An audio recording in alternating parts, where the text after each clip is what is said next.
Well, we continue the track Invest 99W. It's a low pressure area and could become our first named storm system of 2025. It would be called Oring by Pagasa. And you see the broad circulation here, which has been kind of designated. It was here. Now it looks like the center of circulation is a little bit further towards the east, which, as we know, little jogs like that can make a difference in that extended outlook. And today it does look like more so we're probably going to see the storm system track along the east coast of the Philippines, or maybe even stay out to sea, but that comes with its own form of repercussions and sort of impacts as well. But Pagasa is saying today that there is a high chance of development in the Philippine Sea. Before they were like, yeah, less likely, maybe moderate, but today you got that red hashed out area there. So they are expecting, as we go ahead through the start of May, for a high risk of a tropical system developing. Once again, I'm meteorologist Robert Speta. Friends, thanks for jumping on this channel here and supporting the channel. If you do want to help us keep this going, though, check out our Patreon, or you can become a member here on YouTube. It really goes a long way with keeping us going. So let's take a look at this, and you can kind of see on microwave imagery, kind of see the moisture coming in from this way and right here. Now, what this is showing, by the way, if you're curious, this particular page is a big fan with conspiracy theorists. They think it's something else because it just doesn't look like a classic satellite imagery. This is showing total water vapor available in the atmosphere. Naturally, colder air isn't able to hold as much water vapor. That's why it looks a lot drier back towards the north. We have this line right like this, which, you know, that line separating the westerlies and the easterlies did fire up some pretty potent thunderstorms around the Manila area here on your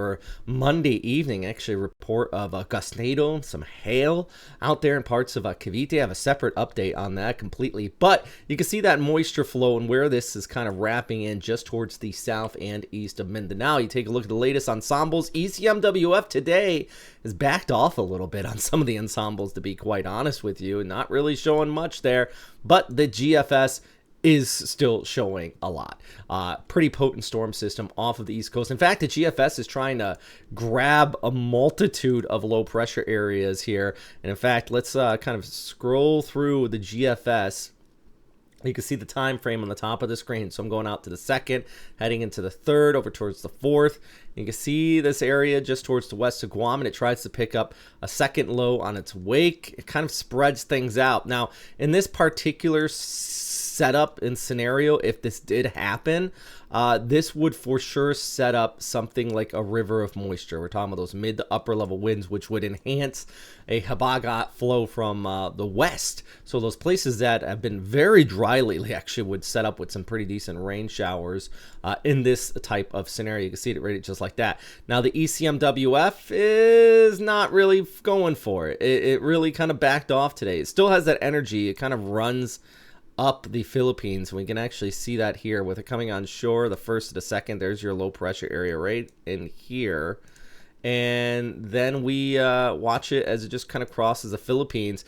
Doesn't really bring like typhoon conditions, but for sure an increase in the threat of rainfall for a good portion of the country here. So, you know, there's a variety still of outcomes. Yesterday, I was saying, you know, it felt like stuff was getting a little bit more confident on the East Coast, and I still think that is the case, but the ECMWF sure does want to back off today, kind of with its expectations. But we continue to watch this broad circulation. As I've mentioned a few times, it depends on if we get this area organized or not. It has to get wrapped up and tight to get those models a little bit more concrete of what we could expect. But here's another look at the ECMWF, kind of wrapping up that LPA off the coast of Mindanao and bringing it onshore by Thursday, heading into Friday. And then eventually, you know, if this tracked along, it would come up like that and increase the rainfall across a good portion of the Philippines. But even the ECMWF is trying to pick up on a secondary low, spitting up in its wake. So it's a very complex, just messy weather system here. We'll look a closer look, though, on Thursday heading into Friday for our friends in Siargao across eastern areas of Visayas. You can see here that moisture just pumping on shore with a weak low pressure area, maybe even a tropical depression heading into the weekend. And here's another look at the total rainfall amounts possible in the forecast through the next 5 days. giving you an idea of where we could see some of that precip too. So yeah, I mean, it's a complex setup, so you want to continue to check back in for new updates. Can't stress that enough. Also know your information through official sources. Some people say, oh, Pagasa is doing great. Why do we watch this guy? I'm here to relay the information. Pagasa is doing a good job, so make sure you check in with them as well. So here's a look at Tuesday's forecast. Still got those scattered showers across the southern half of the Philippines just due to the easterlies continuing to dominate. Scrolling over to Palawan, 33 degrees. You got some scattered showers there for you.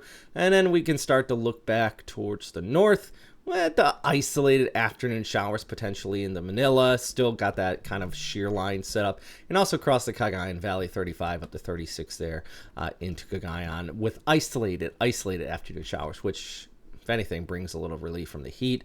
But I think for the most part, you're still sitting in those hot and dry temperatures across that area.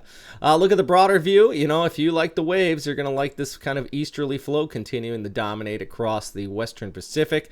But in general, no big wave makers for the time being, unless we get this system developing, and it does intensify. So I'll keep you guys posted. Like I said at the beginning of the update, if you want to support this channel, though, check out our Patreon. Link is down below, or you can subscribe, become a member here on YouTube. It really helps out.